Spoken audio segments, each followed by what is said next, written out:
Hello, hello, hello दोस्तों, कैसे हो आप सब? आज की वीडियो जो है ना मेरी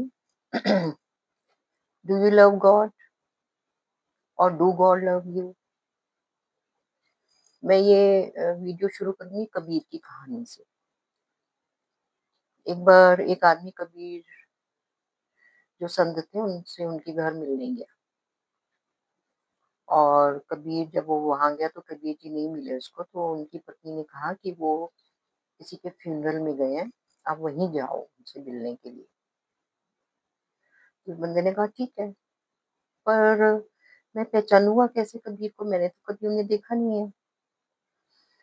तो उसने कहा कि जब आप फ्यूनरल में जाओगे, वहां जो प्रोसेशन है वहां पे हर बंदे के सिर पे आपको लाइट दिखेगी, और जब फ्यूनरल हो जाएगा उसके बाद सिर्फ एक ही बंदे के सिर पे लाइट दिखेगी, वही कबीर होंगे।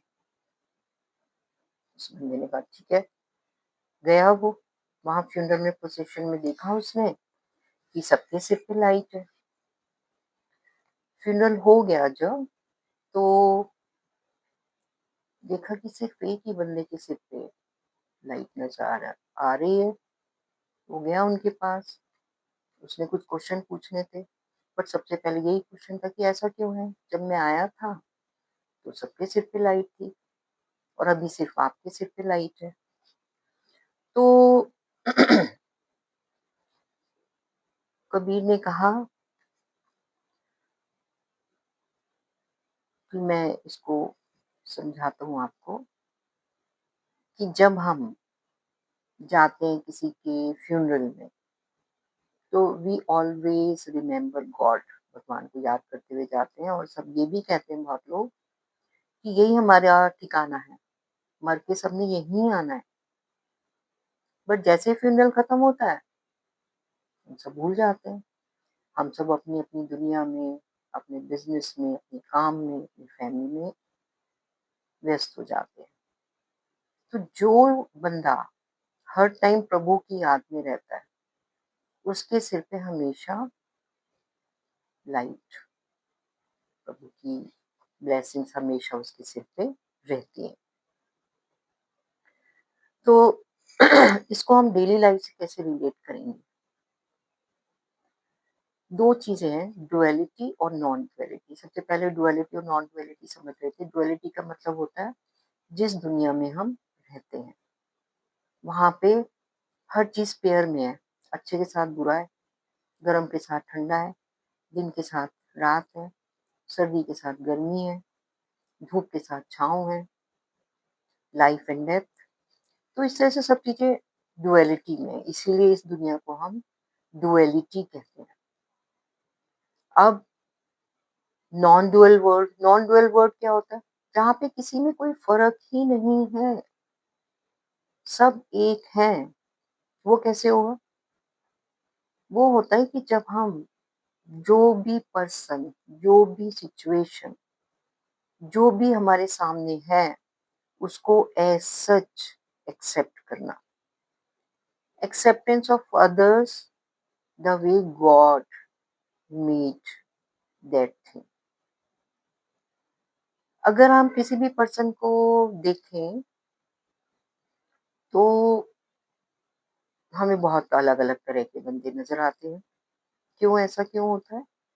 क्यों अलग अलग नजर आते हैं? क्योंकि सबकी कंडीशनिंग अलग अलग है, सबका पढ़ाई अलग अलग है, सबकी फैमिली लाइफ अलग अलग है, सबके माँ बाप अलग अलग है। वहां से हमें बहुत सारी चीजें मिल जाती हैं जो हमेशा यहाँ हमारे खोपड़े में भरी होती है, उसी के हिसाब से हम बिहेव करते हैं। पर अगर हमें ये समझ आ जाए कि बनाया तो सबको उसी ने है, सब कुछ वही कर रहा है, तो फिर दूसरे बंदे को एक्सेप्ट करना इजी हो जाता है कि नहीं?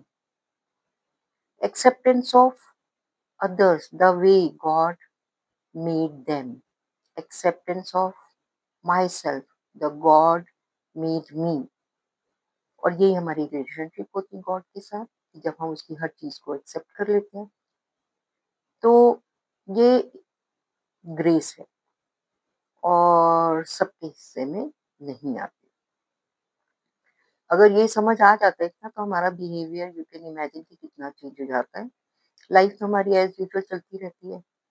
हम डेली व्यवहार करते रहते हैं, जो भी हमें काम करने हैं वो तो उनसे थोड़ी पीछा छूटेगा हमारा, वो तो हम ज़िंदगी में आए तो करेंगे ही। पर जो चीज़ वैसी है, जो पर्सन जैसा है, जो सिचुएशन जैसी है, उसको एज़ सच एक्सेप्ट करना, ये एक बहुत बड़ी बात है। जो आपके सामने वाले का बिहेवियर मैंने पहले ही बोला उसकी कंडीशनिंग की वज़ह से है। तो अगर हम इस तरह से थोड़े से अवेयर हो जाते हैं, इसी को अवेयर होना कहते हैं, इसी को विटनेसिंग कहते हैं। तो क्या होता है हमारा दूसरे सामने वाले बंदे के प्रति हमारा व्यवहार चेंज हो जाता है। कैसे चेंज हो जाता है व्यवहार? हम जो भी वर्ड यूज़ करते हैं, पहले हम प्यार, हेट्रेड का वर्ड या नफ़रत का या कुछ भी गलत बोल देते थे, बट अब हम उनके लिए ऐसे नहीं बोलते। जब हम अवेयर हो जाते हैं, क्यों नहीं बोलते? क्योंकि हमें पता है कि उनका बिहेवियर उनकी कंडीशनिंग की वज़ह से है, उनके सोशल सेटअप की वज़ह से है, जो उनको संस्कार मिले उसकी वज़ह से है। इस दुनिया में कुछ भी गलत नहीं है, nothing. Everything is the way it should be. ये बात किसने कही है? ये कोट है निसर्गदत्त महाराज का। वो कहते हैं मुझे दुनिया में कुछ गलत नज़र ही नहीं आता। हर चीज़ में हमारा कॉन्शियस रिस्पॉन्स होना चाहिए। No reaction, only response. वो कैसे होता है?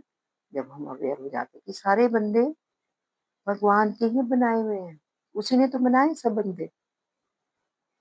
सत्य साईं बाबा अपने उनकी जो बुक है उसमें वो एक बात करते हैं ऋणानु बंधन, बॉन्डेज विद रिलेशनशिप। ये बॉन्डेज ही तो है। अगर हम इन सब चीज़ों से छूट जाते हैं तो मुक्ति हो जाती है। इसी को मुक्ति कहते हैं। मुक्ति कोई ऊपर जाके नहीं मिलेगी। No, if you are free from all the bondages in your life.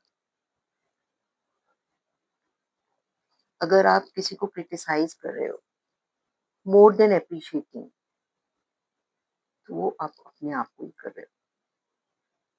क्योंकि बनाए तो सब भगवान के बंदे, वो हमारे अंदर ही बैठा है। सब कुछ भगवान ने ही बनाया। अच्छा एक बात ये बताओ, जब आप मंदिर जाते हो तो वहाँ पे क्यों इतना अच्छा लगता है? वहाँ की एनर्जी बहुत ही पीसफुल होती है और हमारा माइंड जो है ना थॉट पैटर्न से सेपरेट हो जाता है। हम थोड़ी देर के लिए सब कुछ भूल जाते हैं। जब माइंड साइलेंस हो जाता है तो हम बहुत पीसफुल होते हैं। We are very happy. आपके माइंड को रेस्ट मिल जाता है। बट जैसे ही बाहर आएंगे फिर से वही दुनिया, फिर से वही लोग, फिर से वही सर्कमस्टांसेस, वही सिचुएशंस, वही लोग, फिर से वहीं फंस जाते हैं। तो इसलिए अवेयर होना बहुत ज़रूरी है। पीस ऑफ माइंड जो है, जैसे हम बाहर आते हैं ना, फिर हम उन्हीं बातों में, थॉट प्रोसेस में फँस जाते हैं। तो अगर हम ये सोचे कि हर पर्सन अपने हिसाब से, अपनी कंडीशन के हिसाब से, तो वो बिल्कुल राइट बिहेव कर रहा है, तो फिर हम रिएक्ट नहीं करते। हमें पता चल जाता है कि हम अपने आप को चेंज कर सकते हैं, दूसरों को नहीं।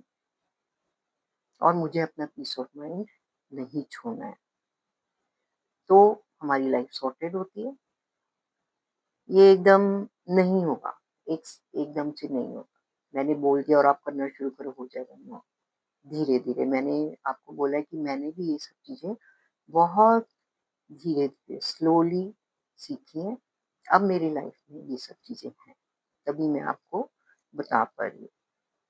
सत्संग सत्संग में जाना ज़रूरी है, जहाँ से आपको कुछ ऐसा ज्ञान मिलता है। और सत्संग का मतलब ये नहीं होता किसी ग्रुप में बैठना, अकेले भी सत्संग हो सकता है। आप कोई अच्छी सी वीडियो सुनो, कुछ अच्छा सा ज्ञान लो, वो भी सत्संग है। सत्संग का मतलब है sitting with truth, listening to truth, be with truth, सच्चाई के साथ। तो होप कि ये वीडियो आपको अच्छी लगी और नेक्स्ट वीडियो बनाऊंगी कि डिप्रेशन कैसे होता है और क्यों होता है। तो thank you very much. Thank you for subscribing, watching, sharing.